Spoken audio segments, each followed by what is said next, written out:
தங்கமுன்னு ஊரு ஒன்ன மேல தூக்கி வைக்கும், திண்டுக்கல் பூட்டு 2 மாட்டி பூட்டி வைக்கும், விட்டுவாடி ராசாத்தி.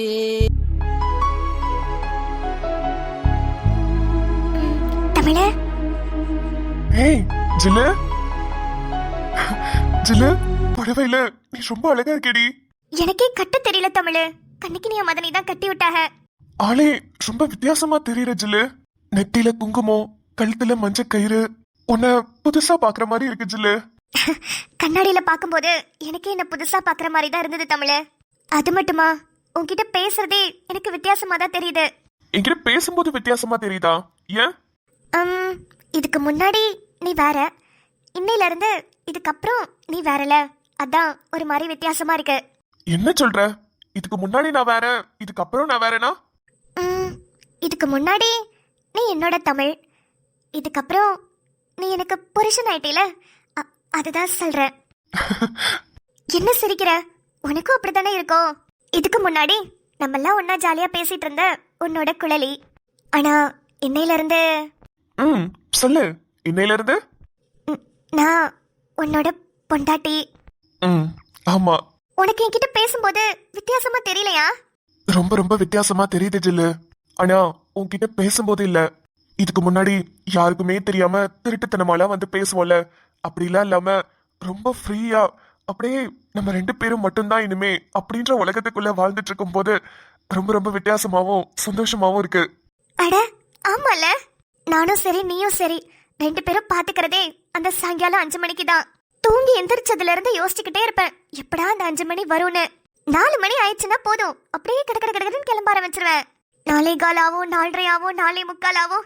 அப்பதான் இருக்கிறதுலே நேரம் ரொம்ப கம்மியா போய்கிட்டு இருக்கோம். அப்படியே கட்டுப்பா வரும். அடி பாவி, இப்படி இல்லாம பண்ணிட்டு இருப்ப. இது வரைக்கும் நீ இதை பத்தி என்கிட்ட சொன்னதே இல்ல. அதெல்லாம் மனசுக்குள்ள இருக்கிற ஒரு விதமான ஃபீலிங்னு வச்சுக்கோயேன். அதெல்லாம் வெளிய வார்த்தையால சொல்ல முடியாது. அதுவும் சரிதான். சில விஷயங்களை உணரதான் முடியும், வார்த்தையால சொல்ல முடியாதுன்னு சொல்லுவாங்க. அந்த மாதிரி தான் உன்னோட ஃபீலிங்ஸும். சரி, அப்புறம் என்ன பண்ணுவ? பரவென்ன, உன் கண்ணுக்கு நான் எப்போதும் அழகா தெரியணும்னு அப்படியே இருக்கிறது எல்லாத்தையும் பூசிக்கிட்டு அழகா தலை சீவிட்டு அழகா சுடிதார்லாம் போட்டுட்டு வருவேன். ஆனா ஒரு வாட்டியும் ஏங்குவேன் தெரியுமா? வந்தோடனே ஜில்லு எனக்கு ரொம்ப அழகா இருக்கேடி அப்படின்னு தினமும் நீ சொல்லணும்னு ஏங்குவேன். ஒரு சில டைம் மறந்துடுவ, ஆனா பல டைம் சொல்லியிருக்க. அடி பாவி, உனக்குள்ள இவ்வளவு ஆசை வச்சுக்கிட்டு இருக்கியா ஜில்லு? நான் மட்டும் இல்ல தமிழ், எல்லா பொண்ணுங்களுக்கும் அவங்கவுங்க பிடிச்ச பசங்க கண்டிப்பா நம்மள இந்த மாதிரி எல்லாம் சொல்லணும்னு எங்கிட்டு தான் இருப்பாங்க. சரி, அதான் தெரிஞ்சிருச்சுல. இதுக்கப்புறம் பாரு, தினமும் காலையில எந்திரிச்சோடனே சொல்றேன். பரவு ஜில்லு, கீழே அண்ணன் உங்க மதனிலாம் ஏதாவது என்னை பத்தி சொன்னாங்களா? ஆமா தமிழ, உன்னை பத்தி தான் பேசிக்கிட்டே இருக்கிறாங்க. ஐயோ, என்னல சொல்றாங்க? உன்ன மாதிரி அவங்களா தேடினாலும் ஒரு மாப்பிள்ள கிடைக்க மாட்டாங்களா, என்ன ஒரு நல்ல பையனுக்கு தான் கட்டி கொடுத்திருக்காக நிம்மதியா இருக்காங்களா, இதுக்கு பிறகு என்னோட வாழ்க்கைய பத்தி கவலைப்படவே மாட்டாங்களா. ஏய், இதெல்லாம் நம்புற மாதிரியா இருக்கு? ஏய் சத்தியமால அவ்வளோ நல்லவனாடி நானு? உன்னைய பத்தி எனக்கு மட்டும் தானே முழுசா தெரியும், ஆனா அவங்க கண்ணுக்கு நீ ரொம்ப நல்லவனா தெரியற போல. ஹே, நான் பிறவிலேயே நல்லவன் தாண்டி. என்ன புசுக்குன்னு இப்படி சொல்லிவிட்டேன்? ஆமா, என்ன நான் அப்படி பண்ணிட்டேன் என்னை பத்தி தெரியுங்கிற? நீ நல்லவன் தாண்டா, அததான் நானும் சொன்னேன். கண்ணிக்கினியா, இந்த குள்ளலி மூஞ்சில சந்தோஷத்தை பாருடி. பாவண்டி, இந்த நாளுக்காக 2 பேரும் எவ்வளவு எங்கிருப்பாக. நம்மள மாதிரி வீட்ல பார்த்து வச்ச மாப்பிள்ளனா கூட இந்த அளவுக்கு ஏக்கம் இருக்காது. 2 பேரும் மனசு விட்டு ஒருத்தருக்கு ஒருத்தர் விரும்பி இருக்கிறாங்க. பிறகு அந்த ஏக்கம் இருக்க தானே செய்யும். அதுவும் சரிதான். சரி, இப்ப எப்படி நம்ம அவங்கள போய் கூப்பிடுறது? அவ வேற நல்லா சிரிச்சு சிரிச்சு பேசிக்கிட்டு இருக்காங்களே. இப்ப போய் கூப்பிட்டோம்னா சிவ பூஜையில கரடி பூந்த மாதிரி இருக்காது? இருக்காதான்னு கேள்வி கேட்காத கண்ணிக்கினியா, கண்டிப்பா அப்படிதான் இருக்கும். அத்தாண்டி வீரா, இப்ப என்ன பண்றது? சாப்பிடாம 2 பேரும் இருக்கிறாங்க. இப்ப சாப்பிட கூப்பிடுறதுக்கு தானே வந்திருக்கோம். அப்ப டக்குன்னு வாங்க சாப்பிடலாம் அப்படின்னு கூப்பிட்டுட்டு ஓடிடலாமா? அடியே, என்னடி சொல்ற? இல்லடி, சாப்பிட்டதுக்கு அப்புறம் சில பல சடங்குகள்லாம் இருக்கே, அதெல்லாம் எப்ப பண்ணி இவங்களை நம்ம அனுப்பி நம்ம எப்படி தூங்குறது? எனக்கு வேற இப்பவே தூக்கமா வருது. நீ தூக்கம் வருதுன்னு சொன்னோன்னே எனக்கு கொட்டாயே வந்துருச்சுடி. சரி வா, இவ்வளவு தூரம் வந்துட்டோமே, கூப்பிட்டு பாப்போம் என்ன ஆயிட போகுது. சரி, நீ கூப்பிடு. ஏன் நீ கூப்பிடுறது? அடியே, அதுல ஒரு பஞ்சாயத்தா, கூப்பிடுடி. சரி. என்ன வீரா, கூப்பிடு. அதான் கூப்பிட்டேனேடி. ஓ, கூப்பிட்டியா? நான் கூட கூப்பிடுறதுக்காக குரலை ரெடி பண்ணிட்டு இருக்கியோன்னு நினைச்சேன்டி. எருமை கூப்பிடுறே. ஐயோ என்னடி நீ கூப்பிடுறது? குழலின்னு தான் கூப்பிடணும், பின்ன வாயில சிங்கமா வந்துடும். கூப்பிடுறி. குழலி. மதனி வாங்க மதனி. அது ஒன்றும் இல்லை, சாப்பிடாம இருக்கீங்களே, அதான் சாப்பிட கூப்பிடலாமேன்னு வந்தோம். சரிங்க மதனி. ஆமா, அதுக்கு எதுக்கு மதனி இவ்ளோ தயக்கம்? கேட்குற அப்புறம் கேன மாதிரி ஒரு கேள்வி. இல்ல, 2 பேரும் பேசிக்கிட்டு இருந்தீங்களா, அதான் அப்படியே ஒதுங்கி வந்தோம்.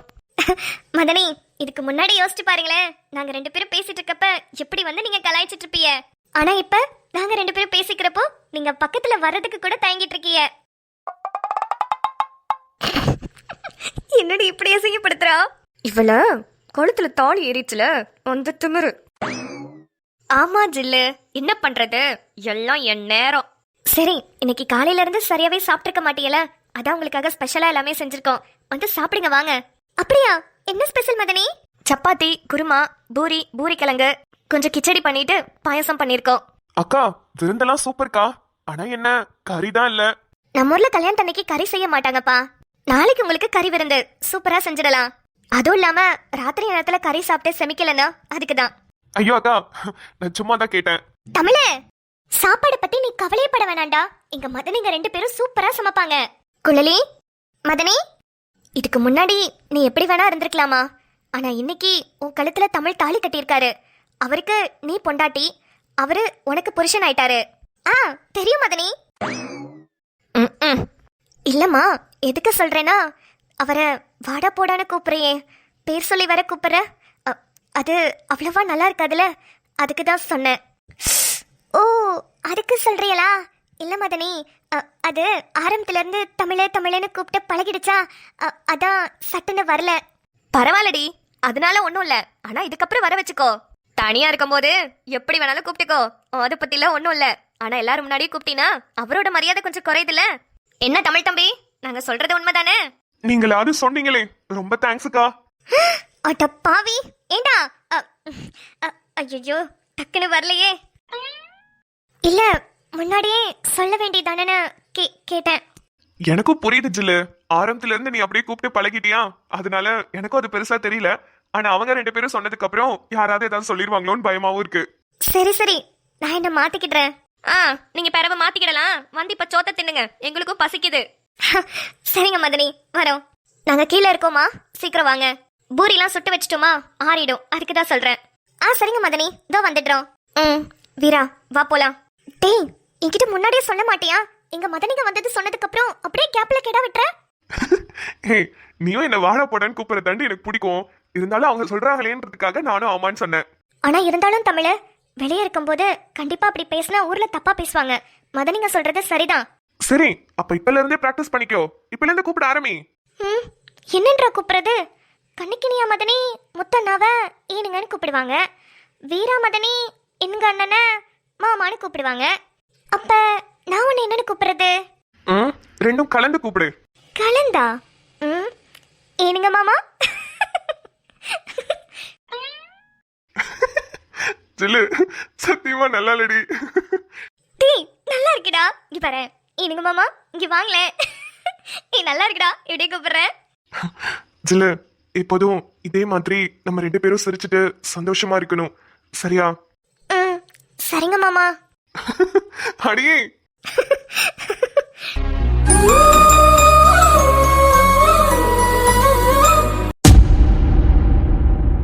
ஐயோ, திருச்சி ஏர்போர்ட்டுக்கு வந்து இறங்கிட்டோம். இப்ப இனிமே என்ன நடக்க போகுதுன்னு எனக்கு தெரியலையே. இப்படியே கிளம்பி ஓடிடலாமா? ஐயோ, பயமா இருக்கே. ஊருக்குள்ள போயிட்டாலே எல்லாருக்குமே நம்மள தெரிஞ்சிருமே. அம்மா நம்மள பார்த்தா என்ன பண்ணும்? நீலாம்பரி முன்னாடி செருப்பு கழட்டி அடிச்சிருமா? ஐயோ, நீலா கிட்ட ஏதாவது சொல்லிடலாமா? உடம்பு சரியில்லை அப்படி இப்படின்னு ஏதாவது சொல்லி எங்கேயாவது ஓடிடலாமா? அதுதான் சரியா இருக்கும்னு நினைக்கிறேன். ஊருக்கு போனா சத்தியமா எல்லாருக்கும் தெரிஞ்சு போயிடும். எல்லாருக்கும் தெரியறத விட அவங்க எல்லாரும் கொடுக்கிற ரியாக்ஷன்ல நீலாம்பரிக்கு தெரிஞ்சிருமே. டே பாண்டியன், இவ்வளவு நாளா நீ கட்டி காத்து வச்சிருந்தது எல்லாம் உடஞ்சு போயிடும். இப்படியே ரிட்டன் எங்கேயாவது ஓடிடு. நீலாம்பரி எப்படி உன்னை திட்டதான் போறா, அதுக்கு ஏதாவது சொல்லி சமாளிச்சிருவோம். பாண்டியன்! ஐயோ, நீலாம்பரி குரல் மாதிரி இருக்கே.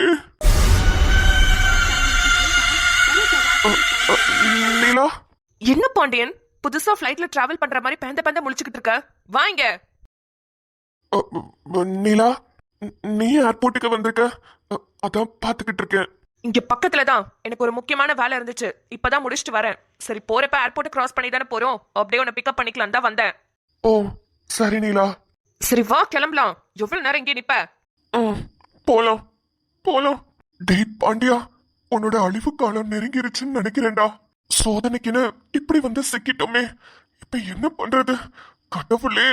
பாண்டியன், இப்ப நம்ம கெஸ்ட் ஹவுஸ்க்கு தான் போறோம். அங்க நைட்டு ஸ்டே பண்ணிட்டு காலையில சீக்கிரமாவே எந்திரிச்சு நம்மளோட ஃபேக்டரிக்கு போறோம். அங்க ஓப்பனிங் செரிமனி செலிப்ரேட் பண்றோம். என்ன ஓகே தானே? ஓகே நீலா. சரி, டயர்டா இருப்பல, வா கெஸ்ட் ஹவுஸ்ல வந்து ரெஸ்ட் எடு. காலையில மீட் பண்ணுவோம். சரி நீலா.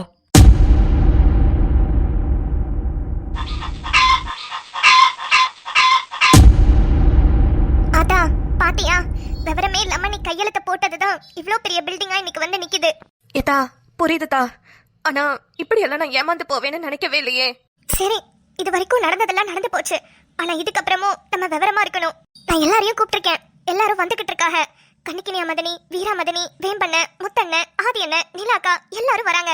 எப்படியாவது போராட்டம் பண்ணி இந்த ஃபேக்டரியை திறக்க விடக்கூடாது ஆத்தா. அது நம்ம கையில தான் இருக்கு. போன வாட்டி தான் ஏமாந்துட்டேன்டா. இதுக்கு பிறகு ஏமாறவே நினைக்கிறேன். டயலாக்லாம் நல்லா தான் ஆத்தா இருக்கு. ஒழுங்கா செயல்படு. நான் சொல்றத கேட்டு அப்படியே நடந்துக்கிட்டீங்கன்னா கண்டிப்பா அந்த ஃபேக்டரியை திறக்க முடியாது. ஆதி அண்ணன் போலீஸோட வந்துகிட்டு இருக்கு. எல்லாரும் சேர்ந்து நிப்பாட்ட போறோம். என்ன புரிஞ்சுதா? சரிதா. ஏதா காரி சத்தம் கேக்குது. திறக்கிறதுக்கு வந்துட்டாங்க போலயே. அட ஆமாட்டா. ஐயோ, நான் யாருமே வரலையே. இவ்ளோ சீக்கிரம் வந்துட்டாங்க. திறந்து போடுவாங்களோ? திறக்க விட்டுருவேனா நானு? அப்படியே பேசி பேசி நிக்க வைப்போம் அவங்க எல்லாம் வர வரைக்கும். சரி ஆத்தா.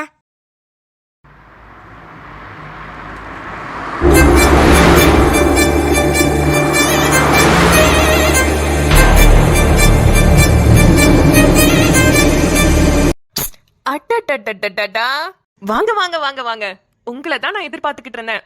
ஆனா என்னோட ஃபேக்டரி ஓபனிங்க்கு நான் வரதுக்கு முன்னாடி நீங்க வருவீங்கன்னு சத்தியமா எதிர்பார்க்கல. எல்லாம் ஒரு காரணமா தான் மேடம். நான் தான் சொன்னேனே, எப்படி நீங்க ஃபேக்டரியை திறக்க போறீங்கன்னு நான் பாக்குறேன்னு. பாருங்க பாருங்க, நல்லா பாருங்க. இன்னும் 5 நிமிஷத்துல இந்த ஃபேக்டரியை திறக்க போறாங்க. திறக்க போறாங்களா?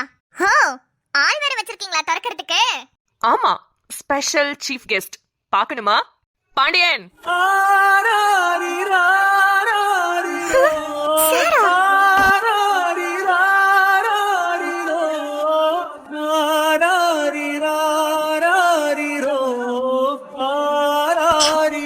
யாரு கண்ணுல சிக்க கூடாதுன்னு நினைச்சனோ அவங்கள என்ன பாத்துட்டாங்க. அம்மா அம்மா, இந்த பொண்ணையும் வர பின்னாடி நிக்குது. இன்னும் என்னென்னலாம் பார்க்க போறேன்னு எனக்கு தெரியல. அம்மா, தயவு செஞ்சு உண்மையா உளறிடாதம்மா. பாண்டியா,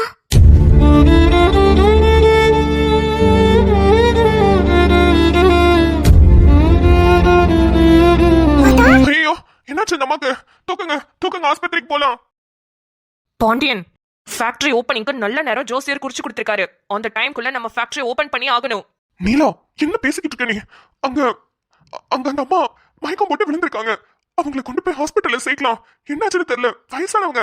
அந்த அம்மாக்குன்னு இந்த ஊர்ல நிறைய பேர் இருக்காங்க. அவங்க பாத்துக்குவாங்க. உனக்கு என்ன வந்துச்சு? என்னமோ உங்க அம்மாவே அங்க மயக்கம் போட்டு விழுந்த மாதிரி எதுக்கு இவ்வளவு ரியாக்ஷன் கொடுத்துட்டு இருக்க? நீ சொன்னாலும் சொல்லலனாலும் அவங்க என்ன பெத்த அம்மா நீலா. இதை நான் எப்படி உன்கிட்ட சொல்லுவேன்? எங்க அம்மா இப்படி கிடக்கும் போது நான் எப்படி இந்த ஃபேக்டரி ஓபன் பண்ண முடியும்?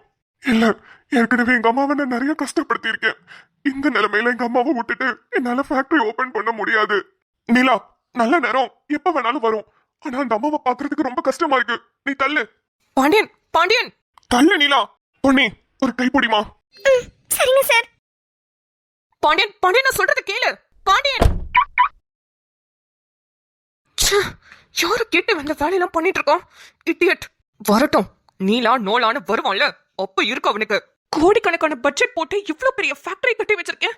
அதுக்கான ஓபனிங் கூட பண்ணி வைக்காம அந்த அம்மா, ஆஃப்டர் ஆல் இந்த கிராமத்துல ஒரு அம்மா மயக்கம் போட்டு விழுந்துருச்சுன்னு அதை தூக்கிட்டு ஓடுறானே ஹாஸ்பிட்டலுக்கு இந்த பாண்டியன் கிறுக்கு. இடியட். இவனையெல்லாம் வச்சுக்கிட்டு ஒரு பிசினஸ் கூட ஒழுங்கா பண்ண முடியாது. முதல்ல இவனை டைவர்ஸ் பண்ணாதான் நிம்மதியா இருக்கும் போல. சிஸ்டர், இமீடியட்டா ECG எல்லாம் செக் பண்ணுங்க. எமர்ஜென்சி ஸ்கேனுக்கு சொல்லுங்க. Okay doctor. அம்மா, ரொம்ப வருஷம் கழிச்சு முத உன்னை பாக்குறேன். இந்த நிலைமையிலயா உன்னை பார்க்கணும்? எனக்கு தெரியும். என்ன நீ பார்த்ததுக்கு அப்புறம் தான் உனக்கு என்னம்மா ஆயிருச்சு. கடவுளே, ரொம்ப வருஷம் கழிச்சு பாக்குறேன். எங்க அம்மாவை உயிரோட எனக்கு கொடுத்துரு கடவுளே. ஆத்தா, ஆத்தா உனக்கு என்னாச்சு? நீ நல்லா தானே இருந்த, திடீர்னு எப்படி மயக்கம் போட்டு விழுந்த ஆத்தா? டாக்டர் டாக்டர் டாக்டர், உள்ள அவங்க எப்படி இருக்காங்க? ஒன்னும் பயப்பட வேண்டாம். அவங்களுக்கு மைல்டா ஹார்ட் அட்டாக் வந்திருக்கு. ஹார்ட் அட்டாக்கா? பயப்பட வேணாம், மைல்டான அட்டாக் தான். இப்ப கொஞ்ச நேரத்துல கண் முழிச்சிருவாங்க. வேற ஏதாவது உள்ள பிளாக்கேஜஸ் இருக்கான்னு செக் பண்றதுக்காக ஃபுல் ஸ்கேன், இசிஜி எல்லாத்துக்குமே ரெடி பண்ண சொல்லியிருக்கேன். சரிங்க டாக்டர். டாக்டர், எவ்வளவு செலவானாலும் பரவாயில்ல, அவங்க நல்லபடியா இருக்கணும், நல்ல குணமா இருக்கணும். ப்ளீஸ், வேற என்னென்ன டெஸ்ட் எடுக்கணும், என்னென்ன பண்ணணுமோ எல்லாத்தையும் பண்ணுங்க டாக்டர். கண்டிப்பா சார், எங்க சைட்ல இருந்து என்னென்ன பண்ணணுமோ எல்லாமே நாங்க பண்றோம். இவர் எதுக்கு நம்ம ஆத்தாக்கு இதெல்லாம் பண்ணணும்? ஆத்தா மயக்கம் போட்டு விழுந்தோனே இவரே இவ்ளோ துடிச்சு இப்ப அழுதுகிட்டு கொண்டு வந்தீங்க ஹாஸ்பிட்டல்ல சேர்த்திருக்காரு. என்னையும் சாரதா ரத்தம் கொடுத்து காப்பாத்தினாரு. இப்ப ஆத்தாக்கு ஒரு கஷ்டம்னோனே சாரதா கூட்டிட்டு வந்து ஆஸ்பத்திரியிலயும் சேர்த்திருக்காரு. ஆனா எப்படி எங்களுக்கு ஒரு கஷ்டம்னோனே சார் எல்லாத்துலயும் வந்து நிக்கிறாரு? எனக்கு ஒண்ணுமே புரியலையே. இவர் யாரு? டாக்டர், நான் ஒரு 5 நிமிஷம் அவங்கள பாத்துக்கலாமா? Okay sir. ஆனா ஒரு 5 மினிட்ஸ் தான், டக்குன்னு வந்துருங்க. அடுத்து இசிஜி அப்புறம் ஸ்கேன் எல்லாமே எடுக்கணும். 5 நிமிஷத்துல வந்துடுறேன். போய் பாருங்க. பொன்னி, 5 நிமிஷத்துல நான் வரேன், இங்கே நில்லு. சரிங்க சார். ஐயோ, பில்ல கட்டிட்டாரா என்னன்னு கேட்கலையே. சரி, இந்த பொண்ணுகிட்ட சொல்லிட்டு போவோம். மா, நீ இந்த பாட்டிக்கு என்ன வேணும்? சார், அவங்க என்னோட பாட்டி தான். உங்க அப்பாவோட அம்மாவா? ஆமா சார். ஓ சரிம்மா. சரி, இப்போ உங்க அப்பா உள்ள போனார்ல, அவர் வந்ததுக்கு அப்புறம் என்ன வந்து பார்க்க சொல்லு. பில் செட்டில்மெண்ட்ஸ் எல்லாத்தையும் பண்ணிட்டாரு, இருந்தாலும் ஒரு சைன் போடணும். வர சொல்றேன் சார். ஆனா அவர் என் அப்பா கிடையாது, அவர் ஒரு சார். அப்பா கிடையாதா? ஆனா இங்க வந்து அட்மிஷன் ஃபார்ம்ல அந்த பாட்டியோட பையனை கையெழுத்து போட்டிருக்காரு. அது அட்மிஷனுக்காக போட்டிருப்பாருன்னு நினைக்கிறேன். எங்க ஆத்தாக்கு அவர் யாருன்னே தெரியாது சார். சரி, ஒன்றும் பிரச்சனை இல்லை. அவர் வந்ததுக்கு அப்புறம் என்ன வந்து பார்க்க சொல்லு. சரிங்க சார். கடவுளே, ஆத்தாக்கு ஒன்றும் ஆகக்கூடாது, ஆத்தா நல்லபடியா இருக்கணும். ஆனா ஆத்தாக்கு பையன்னு சொல்லி சார் அதுக்கு கையெழுத்து போட்டாரு. ஒருவேளை அட்மிஷன் பண்ண மாட்டாங்கன்னு நினைச்சு போட்டிருப்பாரு. எனக்கும் அவரு தானே அப்பான்ற இடத்துல கையெழுத்து போட்டு ரத்தம்லாம் கொடுத்தாரு. ஆனா இப்ப எதுக்கு சார் உள்ள போயிருக்காரு? பேசாம என்னன்னு போய் பார்க்கலாமா?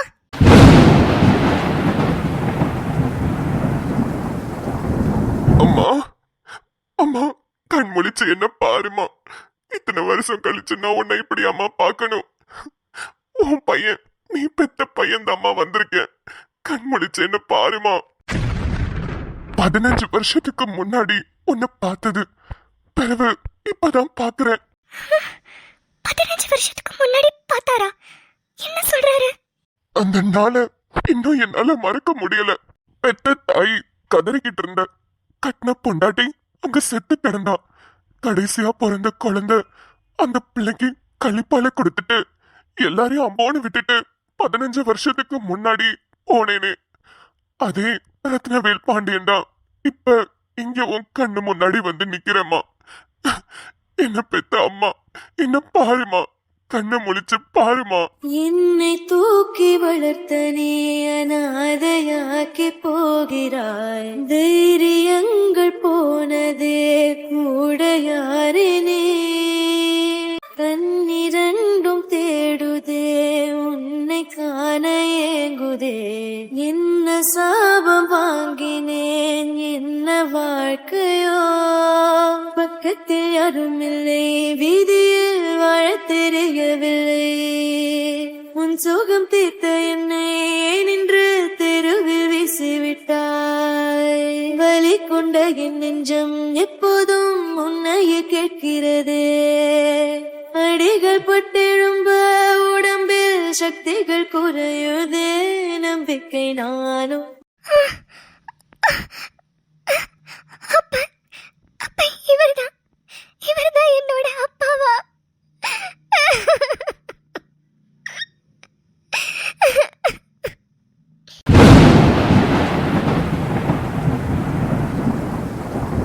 கா